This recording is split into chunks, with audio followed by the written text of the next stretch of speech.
Энэ дэр манлайл дутаад байна л да. Тэгэхээр төрийн тэргүүний төвшөнд гэдэг юм улс төрийн намуудын төвшөнд өнөөдөр бид нар үндэсний их хэлэлцүүлэг хийж үндэсний их зөвшөлтсөлд хүрэхгүй бол хоёр нам хоорондоо үзэх дээрээ зэрэг улс орноос хамраа ичдэг.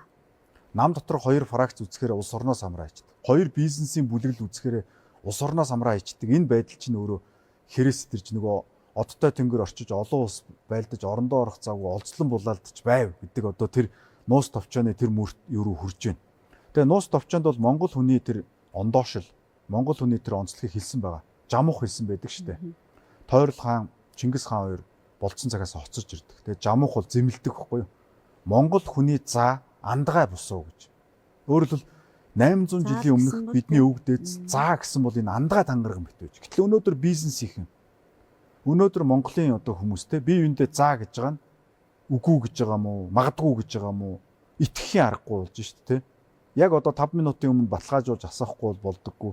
Тэгэхээр бид 800 жилийн өмнөх өвөг дээдсээр ёс суртахууны хувьд аимшигтай дороотчиход байна. Тэгээ энийг хэн сэргээх? Энийг IMF, Олон улсын валютын сан, Дэлхийн банк, Нэгдсэн үндэсний байгууллага, Харвард сэргээж өгөхгүй шүү дээ. Бид л өөрсдөө сэргийгээ шийдчихэл сэргэнэ. Энийг хятад, Оросууд сэргээж өгөхгүй. Тэгэхээр энэ бол биднээс хамаарах асуудал. Ерөөс 100% биднээс өөрсдөөс л хамаарна.